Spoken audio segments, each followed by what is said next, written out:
To me, comfort food is childhood in a pot. Fried chicken, mashed potatoes, and some kind of a veggie. My mom did it. Both of my grandmothers did it. My grandmother Brumback up in Wisconsin, farm woman, she was definitely the best chef, the best cook of the bunch. And I learned a lot from her. And I know that my passion for food and creating food really stems from her. That's what I thought of when I thought of comfort food. I said, I want to go back there. I want to be a little kid. I want to be in the kitchen. I want to smell those smells and taste those tastes and be with Grandma. So.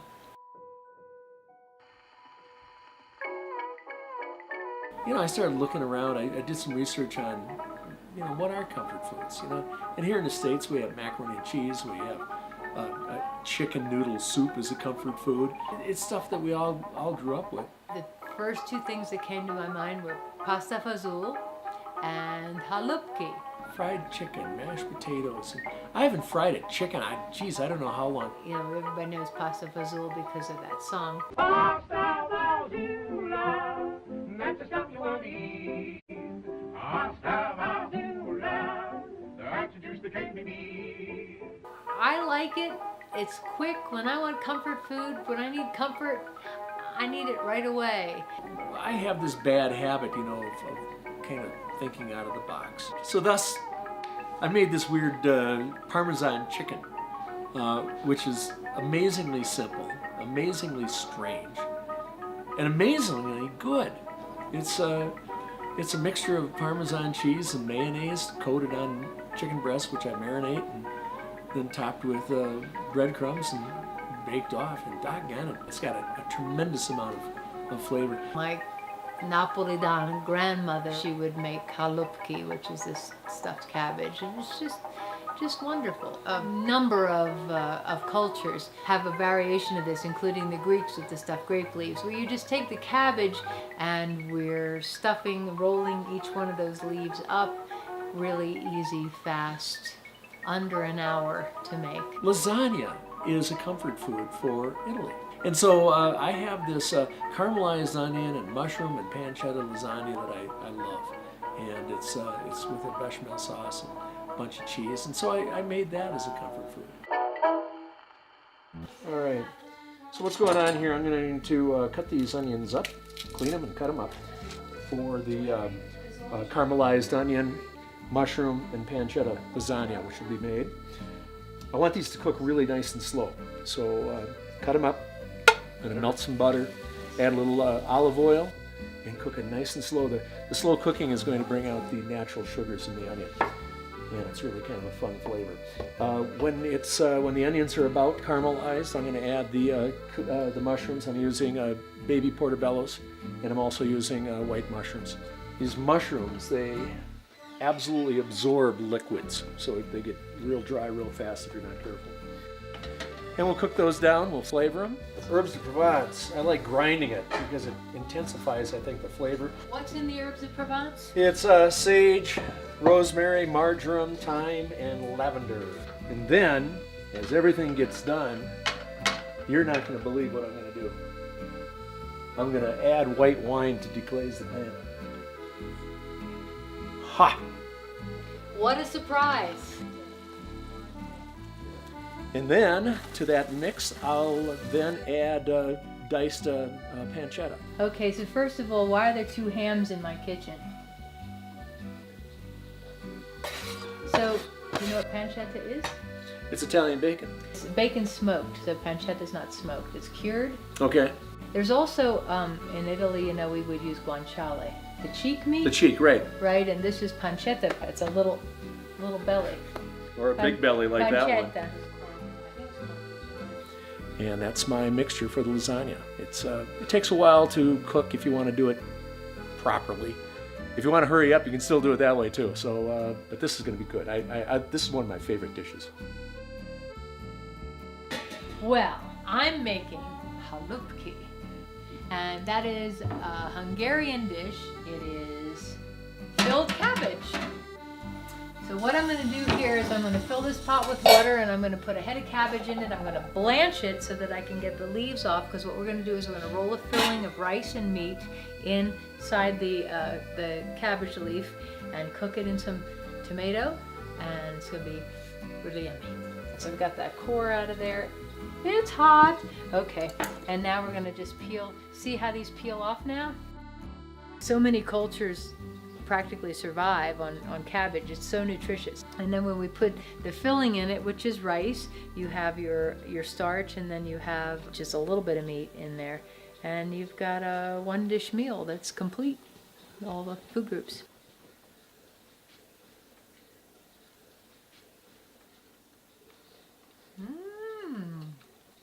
Okay? C'est bon. C'est bon. That's a term. What is it? Teach me. It's good. It's good. All right. C'est bon. Well, I'm just making a roux. A roux is equal parts of butter and flour. It's basically the thickening agent for any gravy or milk or cream sauce that you're going to be making. Call it a roux, it's French. Call it gravy, it's Wisconsin. Blend it up. You're going to add milk and cream. I have half and half here because half and half is, oh yeah, milk and cream. Mix it all up. You're going to be warming it. You're going to be blending it. You're going to be making it nice and smooth. You don't want lumpy gravy, if you will. Then what happens, though, is we take an onion. Take a whole onion, a small one, and we pierce it with cloves. And then this is going to cook in the sauce, for about 10-15 minutes. We're going to remove it, and then you're going to flavor the bechamel with a combination of salt and pepper and nutmeg. Wait. So I've never seen this before. Well, there's actually two different types, I guess, of bechamel that I've read for recipes.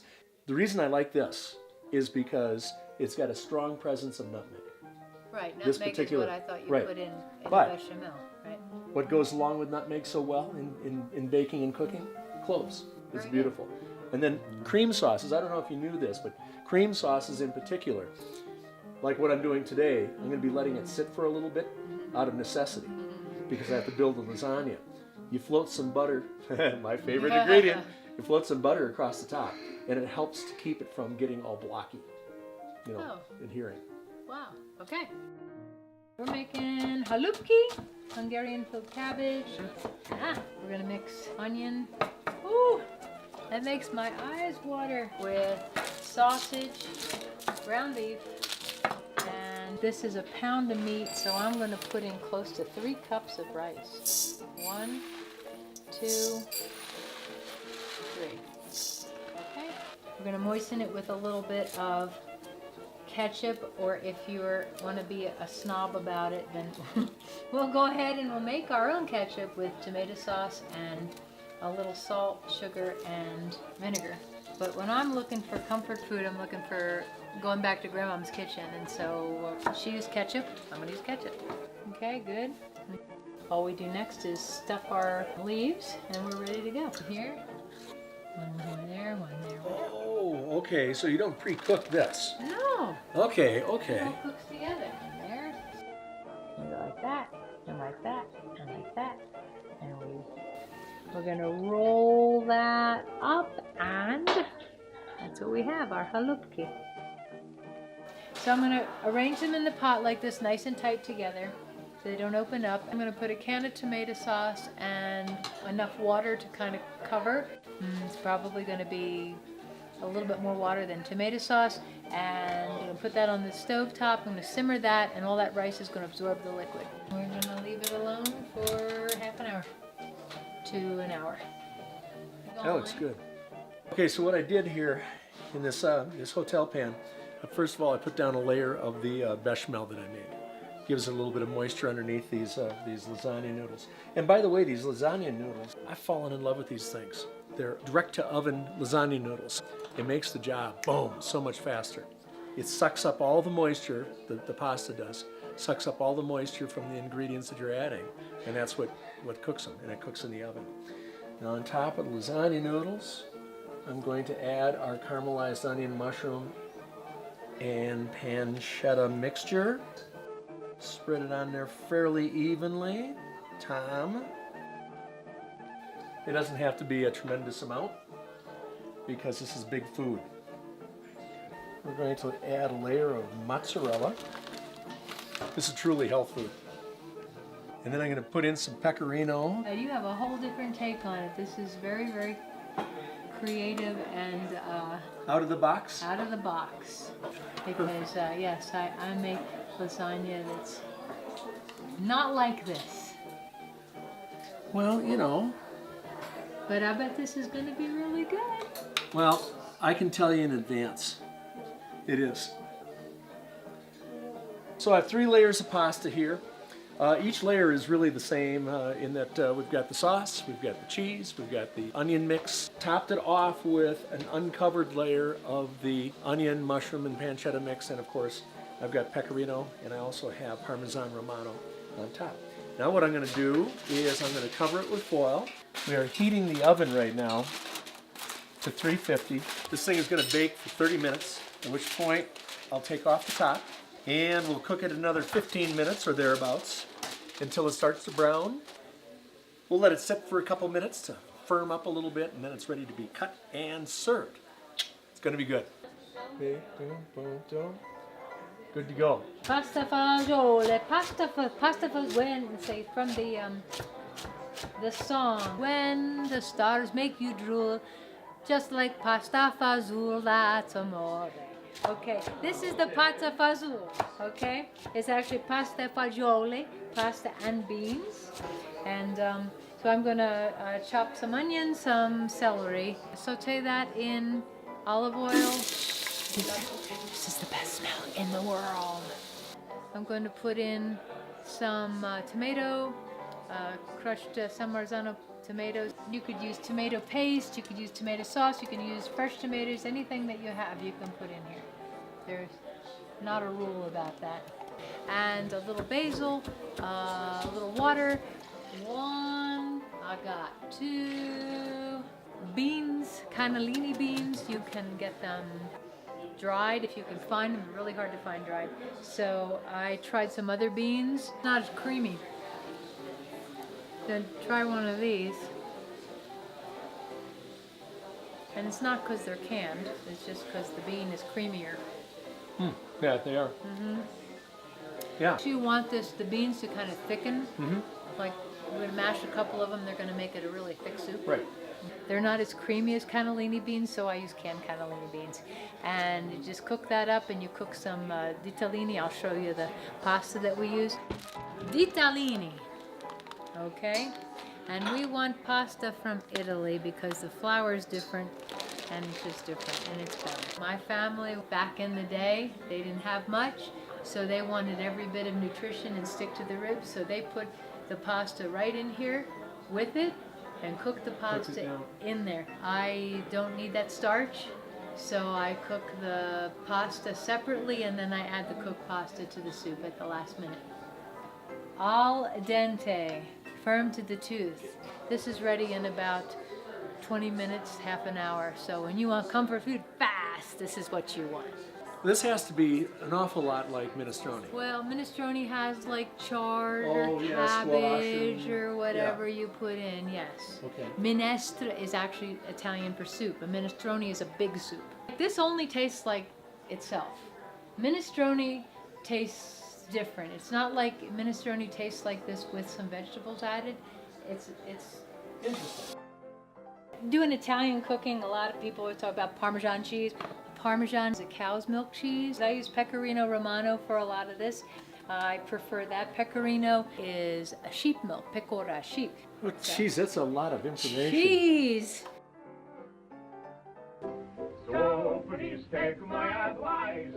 If you want something nice, don't be a fool. Eat pasta fagioli.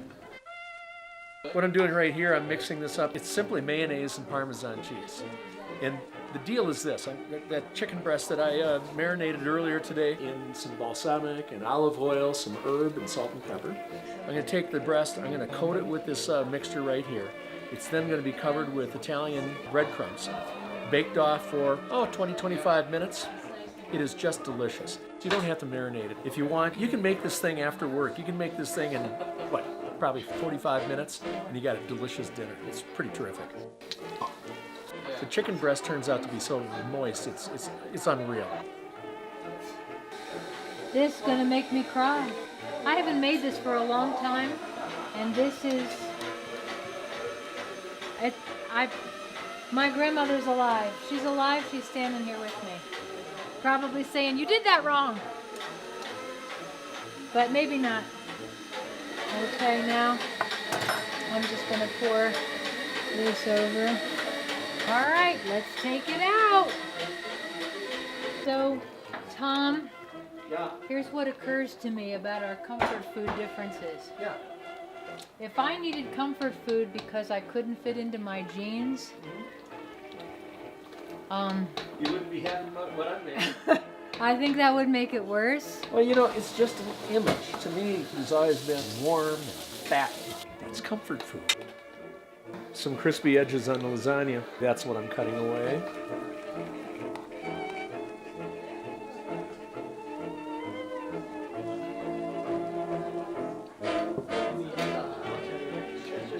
Some green, some vegetable. That way everybody feels that they're eating healthy.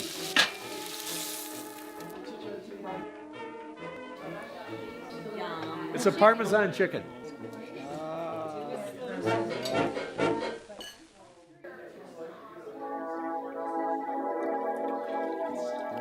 Well, this chicken, you don't even need a knife. I know, but it's amazing. And it's chicken breast. I know. The opposite of comfort food. The kind of food that you have to eat because you ate too much mashed potatoes with cream and butter. But this is very good. Okay, it's pretty doggone good. Absolutely delicious. It's pasta e fagioli. But everybody in New Jersey, New York, everybody's gonna go pasta fazool. Right? Okay, so where do I belong? How do they say it in Wisconsin? They would say macaroni and beef. Macaroni and beans. It's really good. Considering that we had 4 distinctly different dishes, basically, they all turned out amazing.